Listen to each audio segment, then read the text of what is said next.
in my opinion, is going to be splashback. So if you are too close to the car in front of you, they're going to be throwing a lot of water onto your windscreen.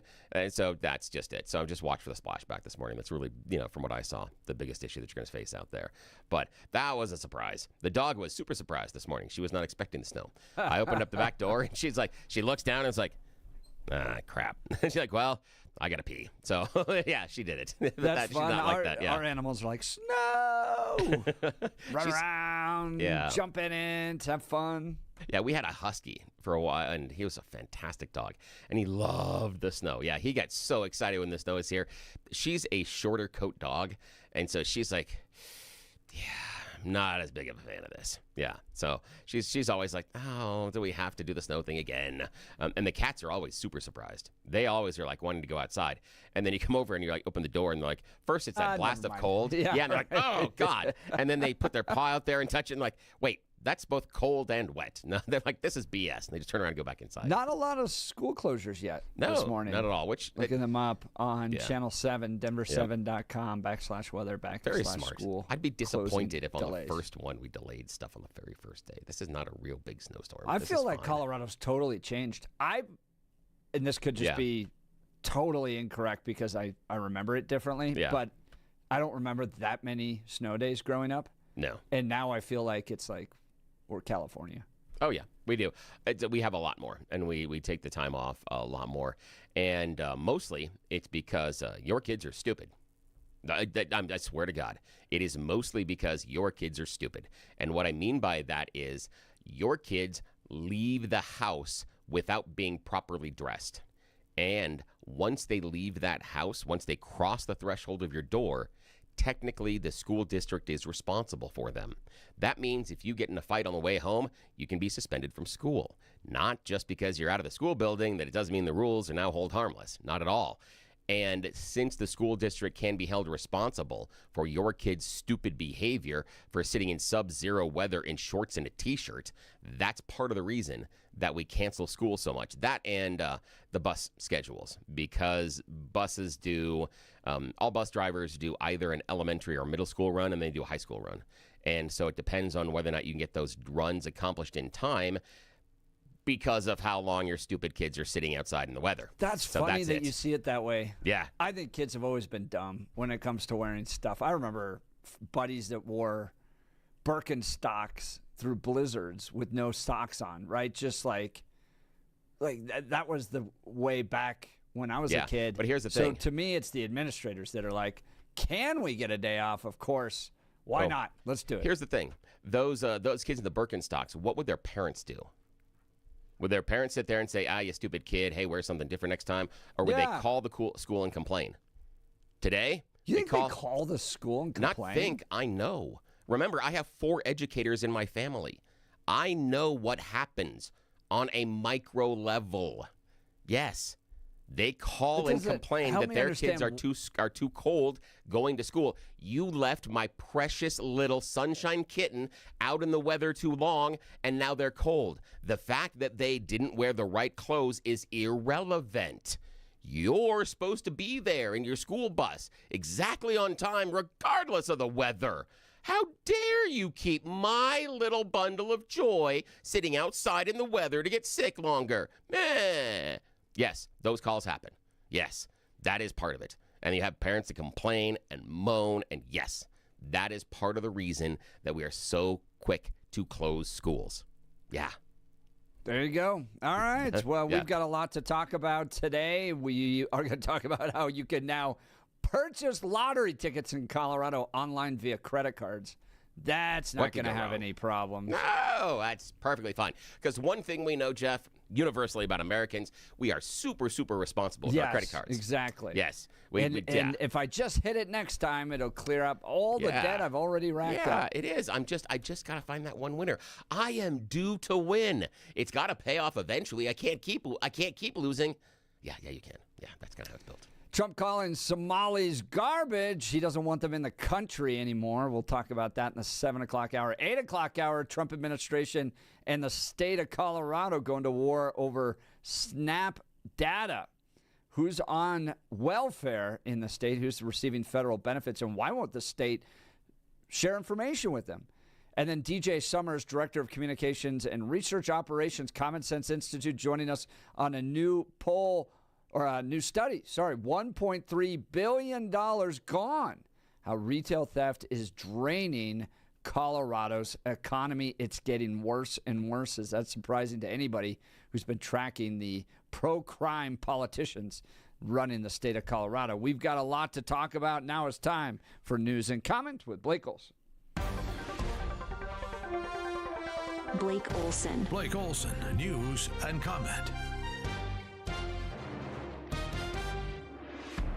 Hey, good Wednesday morning. 27 with snow in Denver, expecting a high of 34 today. News sponsored by Pastor Camp Heating and Air Conditioning at 303-777-1234 to learn more about special savings opportunities on Lennox equipment.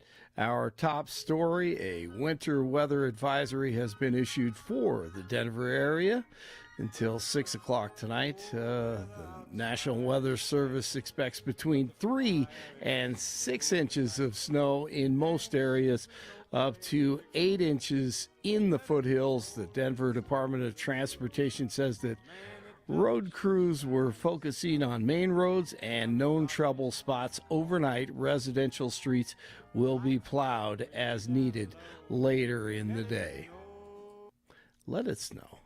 Denver City Council has approved 2 funding agreements related to the Denver Pavilions Mall. The Downtown Development Authority will use $45 million to buy the mall and another $23 million to buy 2 nearby parking lots. The move allows the city to guide the redevelopment of the mall while inviting developers to use the parking lots for hotels or residential properties. Republican Matt Van Epps has come out on top in the closely watched special House election in Tennessee. His victory over America-hating Afton Bain is seen as dashing hopes, which is a good thing, of a larger blue wave after major Democratic wins in November's elections. Every National Guard member deployed in D.C. is now armed. The Pentagon made the announcement Tuesday after last week's shooting of 2 service members near the White House. One was killed, of course, and the other remains in critical condition. Guard members will also be conducting joint patrols with local police. The U.S. hitting the pause button on all immigration applications from 19 non-European countries. The administration said Tuesday it was pausing all green cards and U.S. citizenship application from countries over national security and public safety concerns. Countries on the list include Afghanistan, Somalia, Venezuela, Haiti, and Iran. A 38-year-old murder case recently reopened by the Douglas County Sheriff Cold Case Unit is now solved thanks to the modern DNA technology. Sheriff Darren Weekly says critical evidence collected from victim Rhonda Marie Fisher's body could not be effectively analyzed until now. The critical DNA was located on paper bags that were placed on the victim's hands, originally used to preserve trace evidence. That DNA tied the nearly 40-year-old murder to infamous serial killer Vincent Groves. The Kremlin says Russia-U.S. talks on a Ukraine peace deal have ended without a breakthrough. Negotiations went on for several hours Tuesday between Russian leader Putin and his aides and the U.S. team. An aide to Putin said the talks in Moscow were very useful, but a compromise option was not found. Canucks at the Avalanche last night in Lodo. They're skating. Now McKinnon trying to move in. Landeskog turns on the near side. McKinnon scores! Nathan McKinnon. Avs win it 3-1 the final. They are 19-1-6. They have won 2 straight. Nuggets at the Pacers tonight. Former Nugget Danilo Gallinari calling it quits after 14 years in the league. The CU Buffs basketball team is now 8-0 at CSU this weekend. 24 in Castle Rock, 25 in Westminster, 27 in Denver, and you're waking up with Jeff and Bill. Be careful once again on the roads this morning. Blake Olson, News Talk 710 KNUS.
Briefly about Candace Owens and what she said last night regarding Turning Point. But first, let's talk the Gun Room, folks.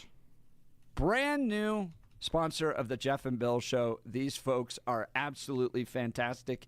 Great getting to know Wayne. This is one of the oldest, if not the oldest, gun shop in Colorado, going back to 1982. And, folks, these people know firearms. They know safety. They take the time to walk you through what's right for you. So whether you're new to shooting, looking to expand your collection, or want expert guidance from people who actually care, the Gun Room is the place for you. And ladies, with the holidays coming up, I'm going to make this really easy for you. If you've been wondering what to get your husband, dad, or outdoorsman in your life, a gift card to the Gun Room is a home run. Trust me on this one. And folks, these are some of the last gun shops in Colorado. They're all leaving because it's so hard to follow all the rules that not only come down from the feds, but now the state. It's so burdensome that a lot of gun shop owners are heading up to Wyoming or to Montana or other places where it's just easier to run the business. So those that are sticking around, those that are putting up with everything that the libs are sending, you got to support them. So stop in, browse the selection of new and used firearms, or just ask a few questions. They love helping people. Give them a call. They'll pick up the phone and talk you through anything. 303-237-1300. 303-237-1300. It's the Gun Room in Lakewood. Check them out at denvergunroom.com. Be sure to tell them Jeff sent you, and I'll see you inside. All right. Blake Olson. Yes, sir. Here's the tweet from Candace Owens. I received information last night that put the final pieces together for me. I now can say with full confidence that I believe Charlie Kirk was betrayed by the leadership of Turning Point USA and some of the very people who eulogized him on stage. Yes, I'll be naming names and providing evidence for my claims, and I'm making a personal plea to everyone. I'm making a personal plea to every well-meaning person who donated to this godforsaken organization to request a refund. You were lied to, and the leadership knew about it. Whoa. Did you get a chance to listen to her podcast yesterday? I listened to every second. What do you think? I think she has been talking about this for 2 months, and she's discussed it, I think, maybe 3 or 4 times with her insiders, whistleblowers inside the Turning Point organization. And she kind of outed them yesterday. She has 6 people within the organization who said that immediately following the assassination, that the CEO, and I think I'm not certain his last name.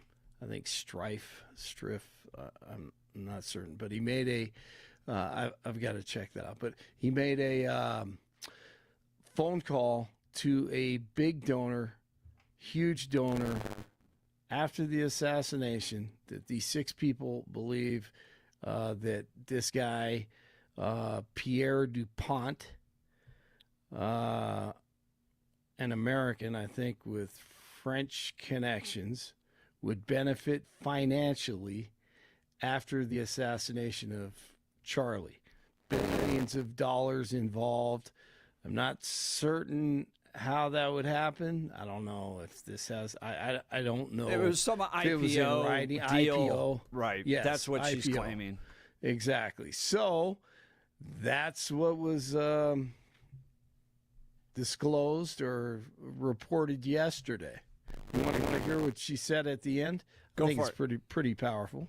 Maybe Turning Point will have some very clear answers. They haven't given us any thus far, just more attacks on Candace, more people purporting to be Christians attacking Candace, using biblical scripture. I have no time for this anymore. I really don't. We are here now, and the world can see what's happening. You can call me crazy, you can call me evil, you can call me demonic, you can call me whatever you need to call me that keeps you warm at night, because let me tell you, it isn't going to be nearly as warm as you are going to be when you burn in hell. Strong words. Pretty powerful. Not And using scripture. she was. I think she was more emotional than I have seen her in the past 2 months. Yesterday, and this was it was a big deal because pastors within the organization they continue to bring her up and bring her name up in sermons, and so here we go. What happens today? She says there's more to come. So At this point, Turning Point, USA needs to treat her adversarially and sue her into the ground. okay, She is I think that wrong. may have already happened. Yeah, she is wrong. She is lying. She is attacking the very institution that Charlie Kirk spent his life building. And what I found fascinating in her piece yesterday was she paints this picture of Charlie as like a total victim. Not even aware of what's going on in his own organization. People he'd hired years ago gave her bad vibes. For instance, Stacy Sheridan, Senior Director of Development. I met Stacy. And here's Stacy's background, right? She worked for Ken Starr. She was the head of development for the Gary Sinise Foundation. She served as Director of Major Gifts for the Ronald Reagan Presidential Foundation. She was a great force in fundraising and taking Turning Point to the next level. And yet somehow she's part of this vast conspiracy within Turning Point to take out their own leader based upon some idea that there's an IPO with a Frenchman named Pierre. It's ridiculous. And she's now calling for donors to get refunds back from the very institution that's going to carry on Charlie Kirk's legacy. Erica, at this point, has to step in. She's forced to as the CEO. Absolutely. Right? And she said that. She said that last night. Candace said that. Yeah, and there's going to be a little. Oh, there's going to be a little bit of a problem here. Now I'm coming at this just kind of outside of this sphere, and I want to talk just a second about where Candace is based on legal liability. And that's somewhat important in this conversation because, as we've talked before, with libel and defamation claims, which is where she is now, the claims that she is making about Turning Point, the organization, people around Charlie, this does crest into libel and defamation. In that area of law, truth is an absolute defense. So if Candace has the goods, she can show up in court at any point in time when a lawsuit is filed, present that to the judge as evidence, and the lawsuit is dismissed. Okay, so it evaporates immediately. It is like a golden shield, the truth in these situations. That's why Fox settled. They didn't have the golden shield when they were facing the Dominion lawsuit. Same thing with Smartmatic. They're going to settle because they don't have the golden shield of truth. That's the problem here. If Candace has the truth, if she has what she says she has, then all she has right now, and I understand that, but all she has is tips. Yeah. Like if you listen to it, it's tips. I got this tip. I got here's this the tip. problem. And here's the problem is she is presenting these tips as if fact. they are fact. And Yes. that's the problem. And here's where she has really, in my opinion, she's really gotten herself in a bind. I'm not certain who her legal advisors are, but they should have cautioned her on this. As soon as she is starting to advocate for donors to get their money back from Turning Point, now Turning Point has direct harm. That's important inside of a libel and defamation case because you need to be able to show not only did they act with malice or with intentional forethought or with a reckless disregard for the truth. Those three things have to be on the front end. On the back end, you have to show harm because even if the person went around and told a lot of lies about you, if it didn't harm you, then it's not necessarily the worst thing in the world. Like if someone went out there and started saying, oh my God, Bill Thorpe, low-key, is the best white basketball player I've ever seen. What's the harm? It's completely and totally false. It's a complete blatant lie, but there's no direct harm to me, so creating a libel or defamation claim is more difficult.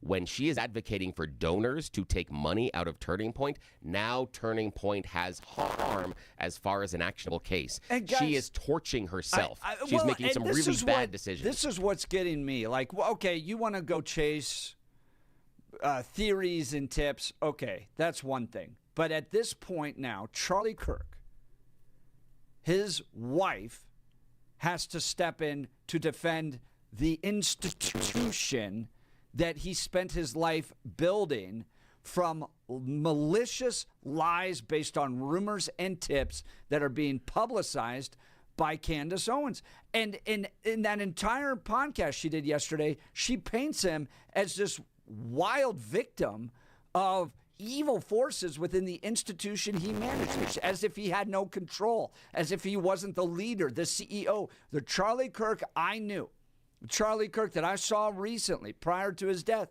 was a man absolutely in control of the family he was building, of the institution he was building, and the legacy that he was building. He was not some victim of random IPO funding attempts within his own institution that led to his assassination. So she's defaming Charlie.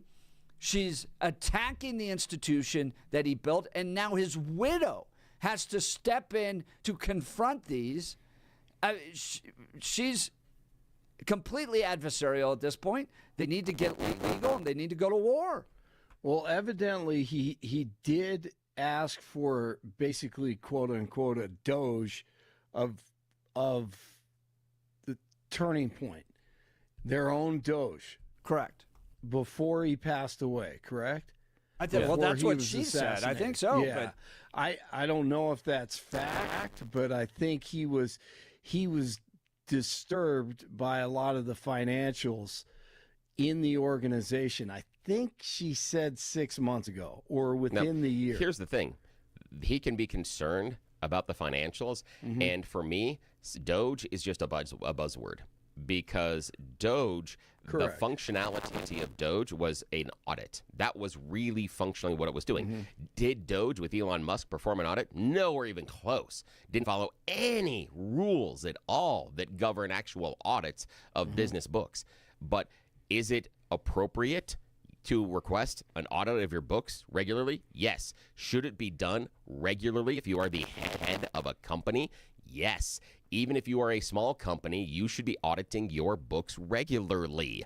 And with a organization that had grown as large and had as many donors as Charlie did, yes, there should be, at minimum, in my opinion, a biannual audit, and I would recommend one annually. So the idea that someone wanted to go in and look at the funding and look at the books and see if there was any fraud, yeah, that's what most companies should be doing, especially at that level of income and donors. Yes, they should be. I mean, we would expect the Red Cross to be doing an annual, audit of what they're doing. We would expect UNICEF to do an annual audit of what they are doing. We expect Step Denver, who's going to be in studio with us next week on Tuesday doing some fundraising, to do an annual here's audit. Here's the letter that he apparently sent to staff on September 2nd, so a little bit before a week before he was assassinated. Effective immediately, Justin Strife has taken a new elevated role within Turning Point as its COO.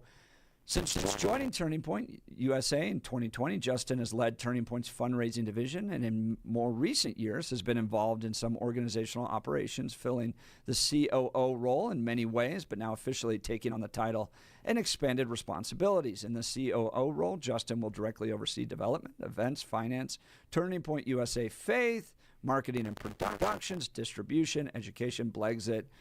Justin will also be closely coordinate with Andrew Cipher on the National Field Program. In this role, I've empowered Justin, among other priorities, to engage in an organizational-wide Doge effort. Justin will be assembling a small team to assist in this effort, which is focused on Turning Point USA, 1, becoming more efficient, 2, becoming more cost-effective, 3, unifying organizational success around company-wide metrics and goals, 4, reshaping company culture.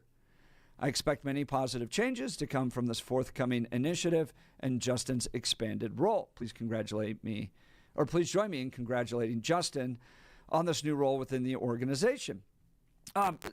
This sounds like standard for a new COO coming in, right? We're going to do a company-wide analysis of where the money's going. I want to see how effective it is. I've worked for big institutions when we had new CFOs come in. They did the exact same thing. We're doing a full board analysis on where our money is. Expect to defend every expenditure, basically.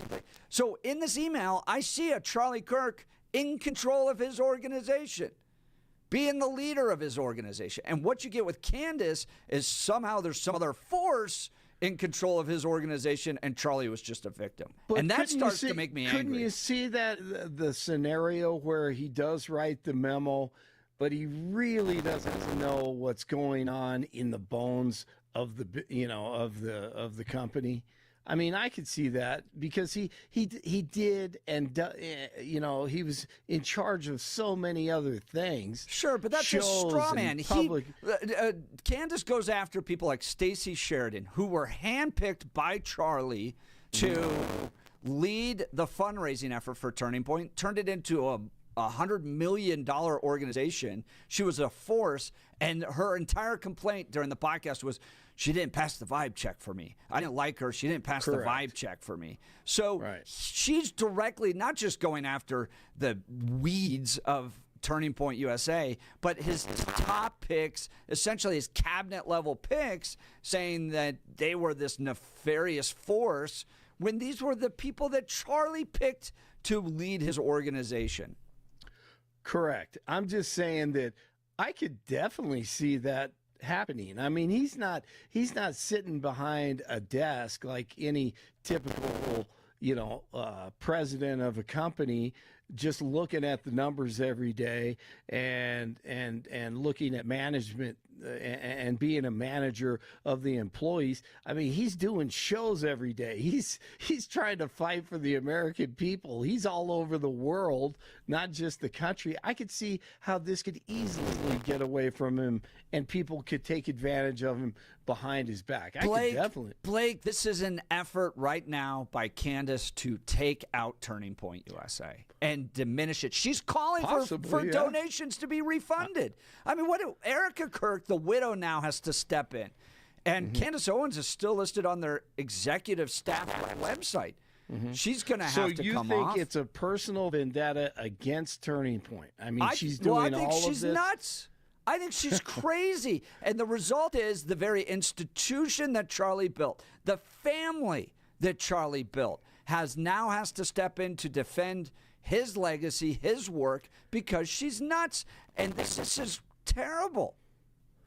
Well, I mean, if they have nothing to hide, they have nothing to hide. I mean, There's nothing there. It's all tips and innuendos. And now they're at a point, like Billy said, that they're actually going to lose donations and influence. And she is making Charlie's legacy a disaster at this point. She's unhinged, and they've got to treat her adversarially and sue her into the ground. Well, evidently that's happening. So, I mean, she's, I don't know. You can look at it two different ways. Your perspective, I can look at it as, hey, look, it takes one or two people to do this behind Charlie's back. And he wasn't there all the time. He was on the road all the time. And there's a possibility of it. But as you said, as both of you mentioned, I mean, if there's no meat, if it doesn't stick, if it's all innuendo or rumors or tips, as you said, I mean, that's going to be difficult in court. But I could definitely see where corruption could take place in a business like that. And he doesn't, it takes a few people. So I don't know. She says she has more, and it's only Wednesday. So, but she never delivers on anything. She always says it's going to be more tomorrow. I've got more, and all she had was that Stacey Sheridan, the senior director of development, doesn't pass the vibe check. And she reported the two names on Tuesday. So. Yeah. No, I totally get it. I just want to go back to remember her crack reporting on Brigitte Macron, that her investigative skills and her investigative team couldn't figure out that Brigitte was an actual person for the first 30 years of her life, couldn't figure out that the brother who allegedly transformed into Brigitte, first because Brigitte never existed, then because Brigitte died, still existed, went to work, was a job, had friends, was easily verifiable, that the guy was still living as a guy.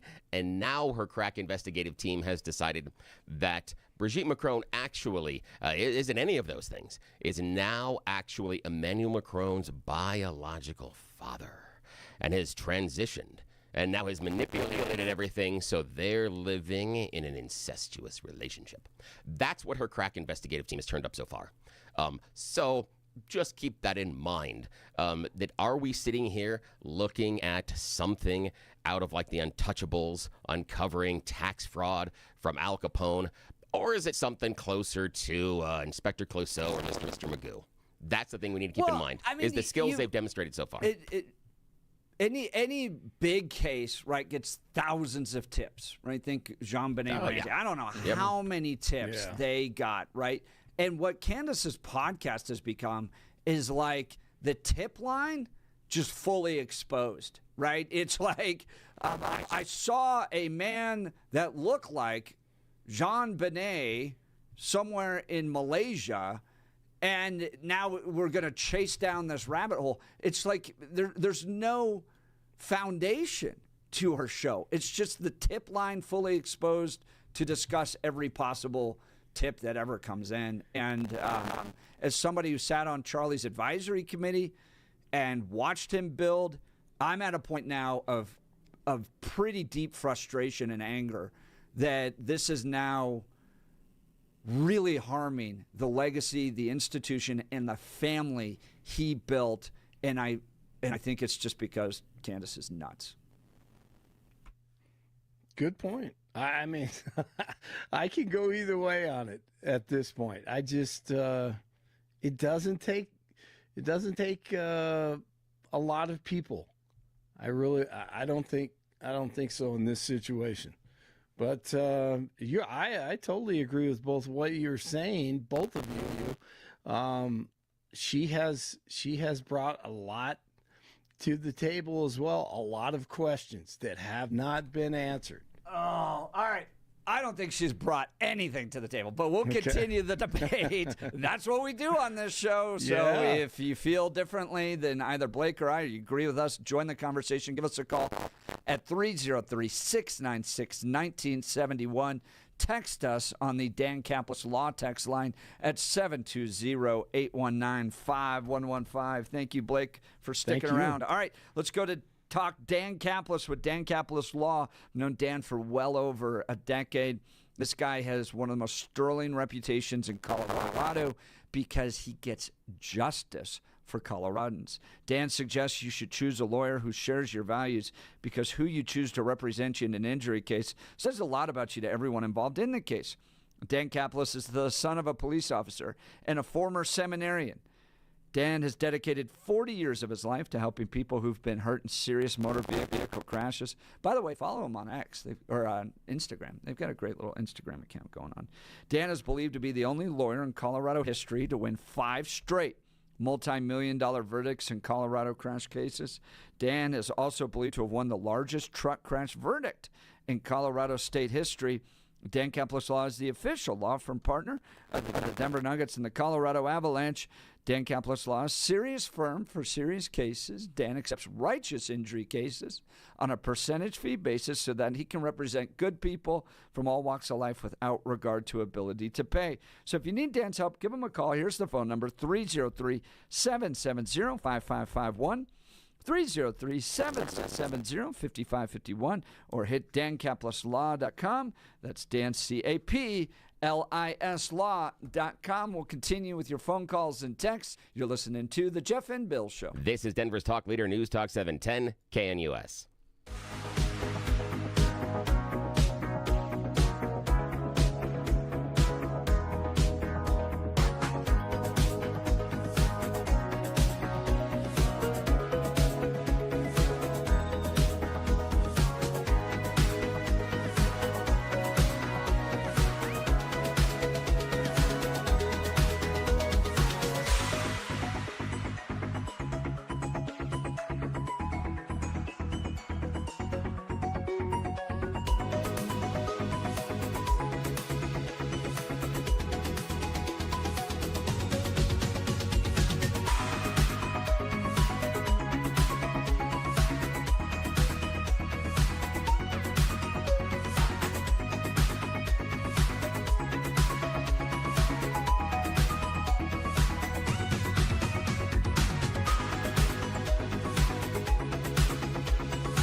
Bill, you on hard times? You got some credit card debt? I've got the solution for you. Oh, what could that be? Put those lottery tickets on your credit card. And you don't even need to go to the gas station anymore to get them. Welcome to Colorado.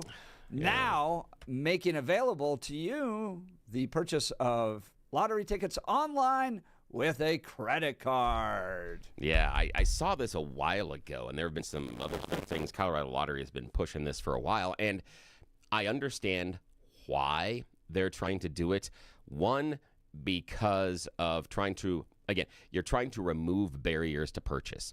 Right. And putting it on an app on your phone, which is what, kind of this is much easier because since you've already downloaded the app, you've already overcome the first hurdle for purchasing cycle. So that's important to have that app on there. Oh, also, side note, just for our listeners, because you are big fans of Jeff and Bill, these are those little nuggets of just useless but can be helpful information that we'll drop on you every once in a while. Be careful with some of those loyalty apps because they are subject to price manipulation, meaning the companies sometimes will actually increase the price you pay for the stuff versus if you went to the website or the store as a blind buyer. Always double check. If it looks like you're getting a deal through the app, go to the web page, don't sign in, and see if the price is the same. Companies have been caught manipulating the prices and charging those people that download the app higher prices than if you would have walked in the store or just used the webpage, just so you know. Okay, now, this app removes the barrier to purchase, doesn't have to get in a car, don't have to go into the store, and don't have to use cash. Not all of us walk around with cash in our pockets anymore, so it removes those barriers to purchase, but also it allows you to do it on credit, which is freaking scary. The idea that you can take out a small-term loan to buy your lottery tickets.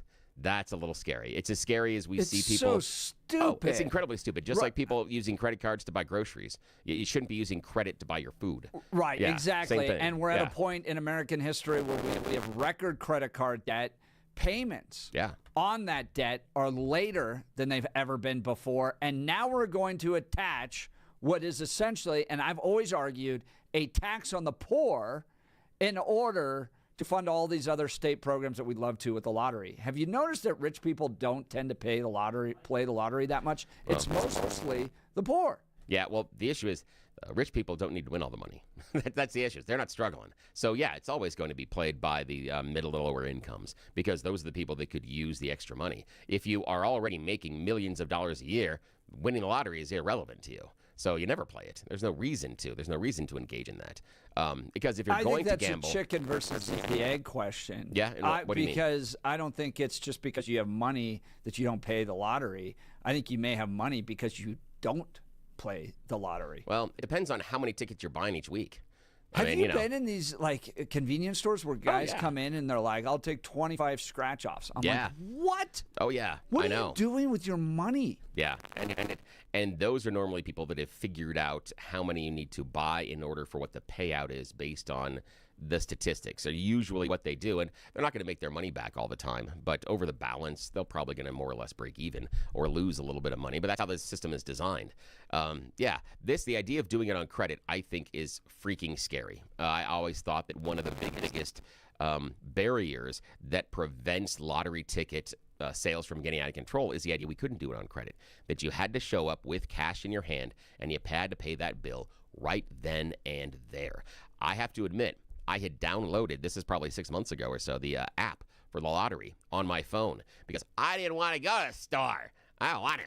And it's something like, that $1 billion prize or something. I'm like, I don't want to go to the store. Just buy a ticket. And I sat there and I looked at the app and went, this is stupid. This is a really dumb idea to put my credit card information into this app to buy tickets. Yes. I hardly ever preload my credit card information into any app. Does that mean I have to insert it and fill it out individually the entire time? Yes. Does it take more time? Yes. Guess what else it stops me from doing? Impulse buys. It's a check on myself preventing me from doing impulse buys. So I think this is phenomenally stupid. Jason in Denver saying, Jeff, the lotto is not just a poor tax. It's a stupid tax. Yes, it is, Jason. Exactly. And when I spoke at Turning Point in Colorado School of Mines, I said, one of the dumbest things Colorado's ever done is engage in sports betting. And you as college students need to understand this because half the men in that room statistically were involved in sports betting. It's not a charity. It is the entire thing is designed to take your money. So get out of it. Young men, sports betting, terrible. Yeah. Lottery, terrible. I'm going to go full Dave Ramsey today. If that sports betting wasn't such a win for the companies that are running the betting groups, ESPN would not have created their own betting system. Yes, If right. it was a money loser, It's all a scam. ESPN would not have created their own. They would have let somebody else take the risk. That's how you know this is a guaranteed touchdown. Well, a guaranteed good use of your money is to visit Gyrie's. They got locations all throughout the Denver metro area. My wife and I got to sit down with their professional designer, and they showed us an incredible selection of Hunter Douglas custom blinds, shades, and shutters every single day. I thank God for Gyrie's because I so enjoy our blinds at our house. And unlike that lottery ticket that just disappears, this brings long-term value to your home. I was a little overwhelmed at first meeting with a professional designer, but she walked us through everything, helped us find the perfect options to enhance the look and functionality of our home. So whether your curtains are clashing or you just want a fresh look, Gyrie's has the solutions for you. Their designers are the experts, and they can help you with everything from window treatments to full room decor. But here's the best part, everybody. They offer a personalized in-home consultation. They come to you with lasers to measure everything. It's pretty cool. So you can get the same expert advice right in your own home. Do yourself a favor. Get started today. Visit GuyRees.com to schedule your in-home consultation. That's GUIRYS.com. Go see the great people at Gyrie's. You'll be sure to thank me. We got You Choose the News coming up. You're listening to The Jeff and Bill Show. This is Denver's Talk Leader News Talk 710 KNUS.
snowy Wednesday that we can bring you some laughter, joy with Bill Thorpe's You Choose the News. Yes, it is that time of the morning where we get to break all the rules. It's America's favorite fake radio news game show. You Choose the News. I have spent just moments this morning scouring the interwebs. I've got them here in my hot little hands. Really dumb stories about us humans. I've given them more ridiculous headlines so we can play this fake radio news game show. Why would we possibly waste valuable KNUS airtime at this time of the morning?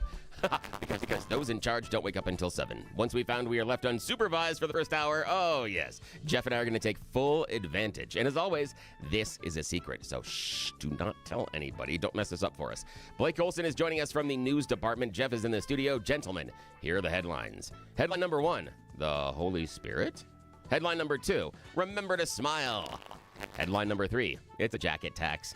And headline number 4, checking on Ranger Rick.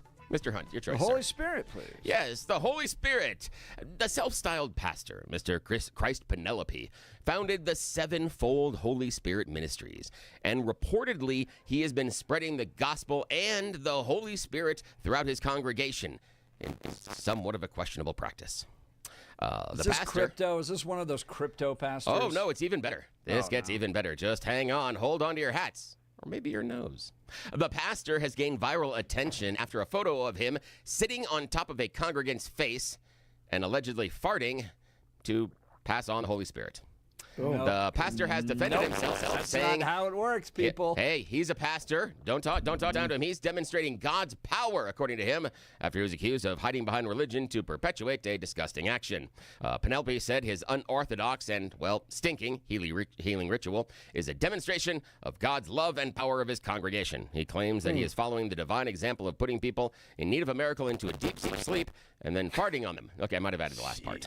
Yes, he said that it's important to fart on their face because the healing power needs to enter through the nostrils. Yes. Yeah, and I'm looking at a picture of it, too. Yes, exactly. There are Where pictures. is it? This is South Africa, right? Yes, it is. Yeah. And he wears pajamas, so it's Yes, like... he does. Because, it's, hey, I'm just saying You don't, that want, you don't want anything trapped in the pants. No, because jeans, I mean, that can linger for a while. I mean, you know how it is. I'm just saying. Middle school Bill understands that. Okay. Now, Blake, here we go, sir. Remember to smile. It's a jacket tax or checking on Ranger Rick. Remember to smile. Yeah, remember to smile. 4 people have been arrested in South Korea for hacking. Oh, but we hope that all their victims were smiling because they hacked into more than 123,000 video cameras in homes and businesses and were using the footage to make exploitive materials to sell on overseas websites. Wow. Yeah. People were using cheap alternatives to closed circuit camera TVs in their homes and having IP addresses, like we do here. Locations of cameras hacked in the country included private homes, karaoke rooms, Pilates studios, and even gynecologist clinics. Hey. Yeah. 2 of the suspects are responsible for 62% of the videos and have almost 100,000 videos apiece is what they released. Yeah. So basically, and they sold them for about $40,000. Go to a gynecologist that has a camera. Yeah, in the room. Yeah, that's probably not a good idea. Amen. Maybe walk out. Exactly. You're like, ma'am, let's not be recording this, sir. Okay, or ma'am. Here we go. Jeff, final choice, sir. Jacket tax or checking on Ranger Rick? Let's check on Ranger Rick. Yeah, we got to check on Ranger Rick. We find ourselves in Ashland, Virginia. Animal control officers in Virginia responded with an unusual call this weekend after a bandit broke into a liquor store, ransacked shelves, and then passed out in the bathroom. The Hanover County Animal Protection and Shelter Services said, yes, it was a raccoon that was found unconscious in the store's restroom after having, a boozy night breaking into the liquor. Yeah, he did. He passed out. Funny. And you got to find the picture because he looks passed out. I mean, full starfish, face down in the bathroom. We all been there in college. All right, back to you, Jeff. All right. Donald Trump calling the Somalians garbage. We'll discuss. You're listening to Jeff and Bill. This is KNUS.